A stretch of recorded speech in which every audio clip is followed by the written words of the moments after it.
இன்றே டவுன்லோட் செய்து உங்கள் ஃபேவரட் ஷோக்களை என்ஜாய் பண்ணுங்க. அந்த லக்ஷ்மணன் கூட கட்டிக்கிட்ட பொண்டாட்டியையும் ஆள வேண்டிய ராஜ்யத்தையும் கூட விட்டுட்டு அண்ணனுக்காக வனவாசம் போனான். அந்த வனத்துல அண்ணாக்காகவும் அண்ணிக்காகவும் எடுபுடி வேலைகள் எல்லாத்தையும் செஞ்சான்.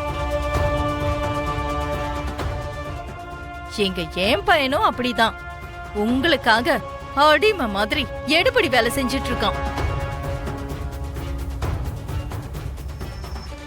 எதுக்காக இப்படி பேசுற தேவியானி? வயசுல பெரியவ, நீயே இப்படி பேசினா எப்படி? இதெல்லாம் ஜானு கேட்டா கஷ்டப்பட மாட்டாளா? கஷ்டப்படுறதுக்கு அவ வீட்டுல இருந்தா தானே.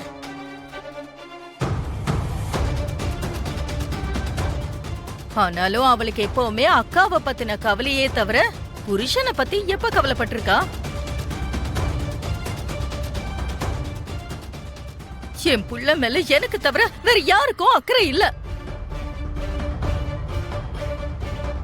நீங்க என்னென்னமோ மனசுல வச்சுக்கிட்டு பேசுறீங்க சின்னத்த. உங்களோட நோக்கம் என்னன்னு சொல்லுங்க. சொல்ல வேண்டியது நீதான் அக்கா.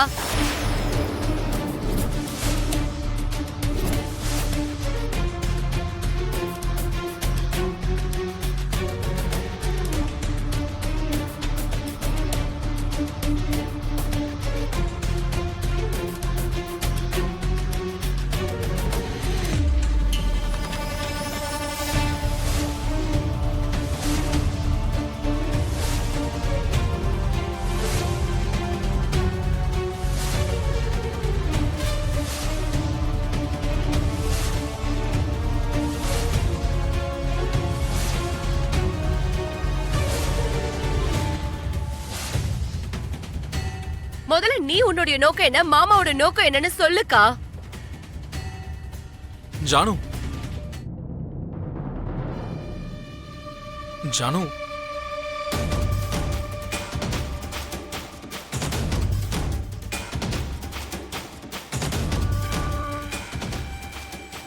நீங்க ரெண்டு பேரும் என் வீட்டுக்கார பத்தி என்ன நினைக்கிறீங்க? ஜானு, நீங்க அமைதியா இருங்க. அவர் என்ன உங்களுக்கு வேலைக்காரனா?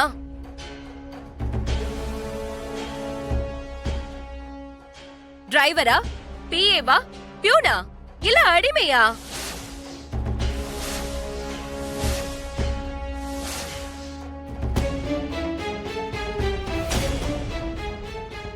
அவரை நீங்க ரெண்டு பேரும் எந்த மாதிரி பாக்குறீங்க?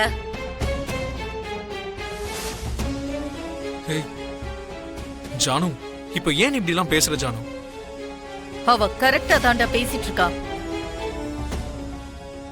கேட்டதுக்கு பதில் சொல்லு லக்ஷ்மி. உன் தங்கச்சி தான் கேக்குறால. நான் உனக்கு தங்கச்சியாவே இருக்கலாம்க்கா.